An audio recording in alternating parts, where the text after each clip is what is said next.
नमस्कार, times of Swaraj में आप सबों का स्वागत है। मैं हूं संतोष सिंह और आज हम टाइम्स ऑफ स्वराज में चर्चा करने जा रहे हैं कि सिंघल जो सिपाही बहाली आयोग के अध्यक्ष हैं, हमें लगता है कि अब उनकी मुश्किलें बढ़ने वाली हैं। बहुत कोशिश हुई बचाने की, पिछले 1 महीने से कसमकस चल रहा था कि क्या किया जाए, कैसे किया जाए। पुलिस मुख्यालय का एक बड़ा धरा था कि सिंघल को किसी तरीके से बचा लिया जाए, सिंघल पर आंच न पहुंचे कि प्रश्न पत्र लीक हुआ, बड़े स्तर पर लीक हुआ, ये सवाल खड़े ना हो। ये सारी चीजें चलती रही 1 महीने तक। गुत्थम गुत्थी डीजीपी के से अलग, आर्थिक अपराध इकाई अलग, अपने तरीके से चीजों को लेकर वो गुत्थम गुत्था चल रहा था। लेकिन आखिरकार आर्थिक अपराध इकाई ने इस पूरे मामले में कॉन्स्पिरेसी को लेकर एक अलग से एफआईआर दर्ज किया है। 1 महीने की कसमकस के बाद, याद होगा 1 अक्टूबर को प्रश्न पत्र लीक हुआ था और प्रश्न पत्र लीक होने के बावजूद भी बोर्ड के अध्यक्ष सिंघल साहब स्वीकार करने को तैयार नहीं थे कि प्रश्न पत्र लीक हुआ है। बड़े मुश्किल से परीक्षा रद्द किया गया। जब मुख्यमंत्री के संज्ञान में आया कि भाई प्रश्न पत्र लीक था, आयोग के चेयरमैन मान नहीं रहे हैं, बड़ी गुत्थम गुत्थी हुई। दोनों जगह लॉबी अपने अलग अलग तरीके से काम करता रहा। सिंघल को बचाने वाले लॉबी मुख्यमंत्री आवास में भी है, वो अपने तरीके से चीजों को रखते रहे मुख्यमंत्री के पास। डीजीपी के पास एक अलग लॉबी काम कर रही थी। गुत्थम गुत्था उठा पटक के बीच तय हुआ कि नहीं, ठीक है, इस पूरे मामले को आर्थिक अपराध इकाई जांच करेगी। 74 मामला पूरे बिहार में भी दर्ज हुआ था, अलग अलग जगहों पर पकड़ाया था, याद ही होगा। 150 से अधिक लोग गिरफ्तार जेल में हैं, कई उसमें सिपाही भी हैं।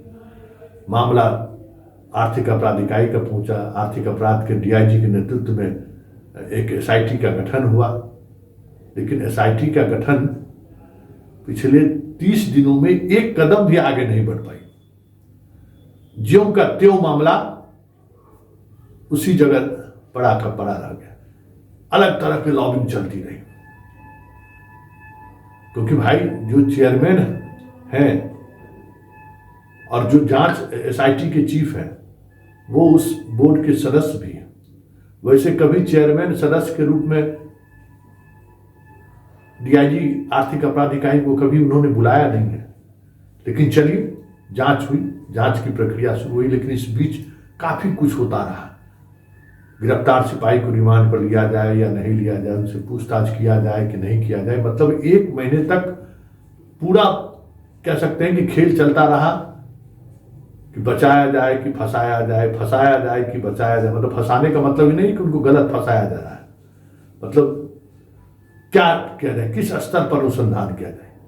तो शुरुआती समय में ये लोग ठंडे बस्ते में डालकर, जो गिरफ्तार हो ही गया, चलिए कोई बात नहीं है, चलिए हो गया।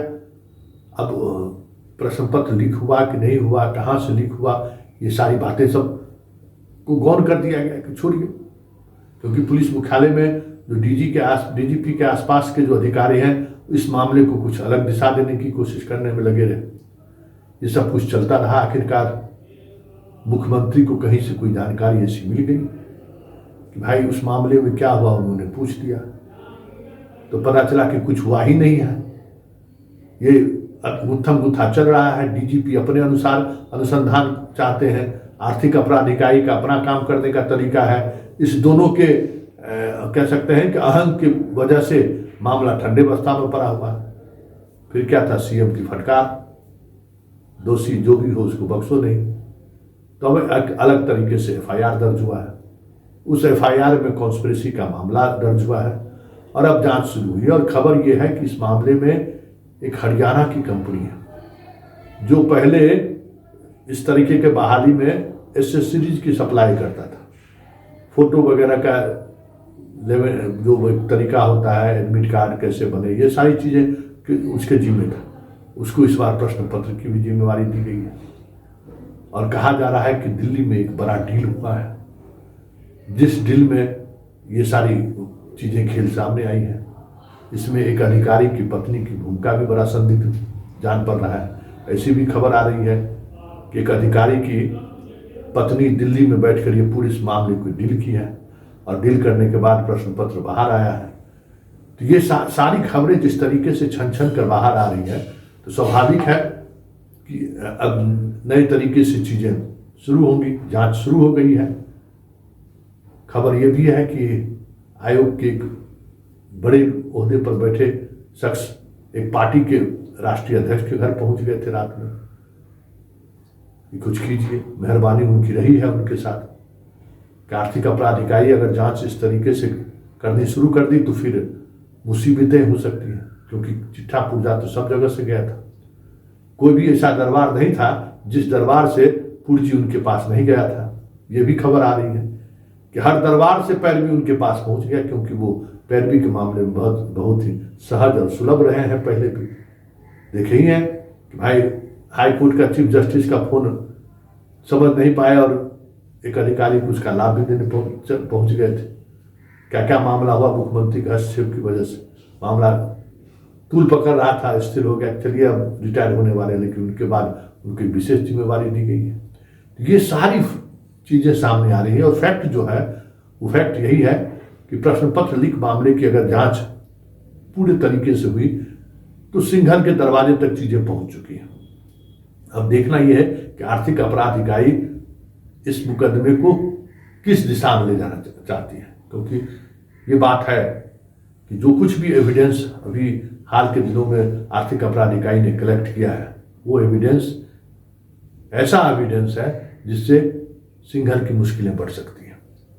क्योंकि ये जो कुछ भी हुआ है, प्रश्न पत्र लीक का मामला जो कुछ भी हो वो आयोग से ही हुआ है। सेंटर से लीक की कोई खबर नहीं है, सेंटर से कहीं से भी लीक नहीं हुआ है। शुरुआती जांच में ये चीजें सामने आ चुकी हैं, क्योंकि सब कुछ अलग अलग जगहों से व्हाट्सएप के मैसेज के सहारे आंसर भेजा जा रहा था। इस बार प्रश्न नहीं थे, आंसर भेजे जा रहे थे। तकनीक उन्होंने एक अलग तरीके का तकनीक चुना है, बहुत हाई प्रोफाइल तकनीक का इस्तेमाल हुआ। लेकिन स्वाभाविक तौर पे है, आप कितना भी शातिर क्यों ना हो, कोई ना कोई बड़ी गलती आप कर ही बैठते हैं, जिस गलती की वजह से पुलिस आप तक पहुंच ही जाता है। तो इसी तरीके का एक ब्लंडर इस गैंग ने कर रखा है, और वो ब्लंडर ऐसा है जिस वजह से एक ही नंबर है, एक खास नंबर है, जिस नंबर से बोर्ड के एक अधिकारी को भी मैसेज हुआ है और उसी नंबर से दरभंगा के एक सेटर को भी मैसेज हुआ। वही गलती हुई है और उसी मिस्टेक ने खेला कर दिया है। और अब देखना यह है उस खेल तक आर्थिक अपराध इकाई किस तरीके से पहुंचती है, सबकी नजर है। क्योंकि 22-21 सिपाही की बहाली हो, 5-10 हजार भी इधर उधर कर दिए तो फिर 5-6 पीढ़ी के लिए तो कुछ करने की जरूरत ही नहीं है। इसलिए इस मामले की जांच में तेजी आने की उम्मीद है और जल्द ही आर्थिक अपराध इकाई बड़ा खुलासा कर सकता है। अब देखना यह है कि आर्थिक अपराध इकाई और पुलिस मुख्यालय के बीच जो गुत्थम गुत्था चल रहा था अनुसंधान को लेकर, जिस वजह से अनुसंधान लगभग ठप सा हो गया था, अब एक नए सिरे से अनुसंधान की शुरुआत हुई है। अब वो अंजाम तक पहुंचता है कि नहीं पहुंचता है, ये देखने वाली बात होगी। क्योंकि लगातार ये दबाव बनाया जा रहा है कि सिपाही बहाली की परीक्षा की घोषणा जल्द से जल्द की जाए, जल्द से जल्द की जाए, हमें बहाल करना है। लेकिन सबको पता है कि जिस तरीके से बहाली में खेला हुआ है, वो खेला इतने बड़े स्तर पर खेला हुआ है कि परीक्षा में शुद्धता की बात सोचना भी बेईमानी है, क्योंकि इस स्तर पर खेला हुआ है जिसकी कल्पना आप नहीं कर सकते हैं। और यही वजह है कि आर्थिक अपराध इकाई ने एक अलग से FIR दर्ज करके जांच की शुरुआत की है और वो वहां पहुंच चुका है जहां से सिंघल की मुश्किलें बढ़ने वाली है।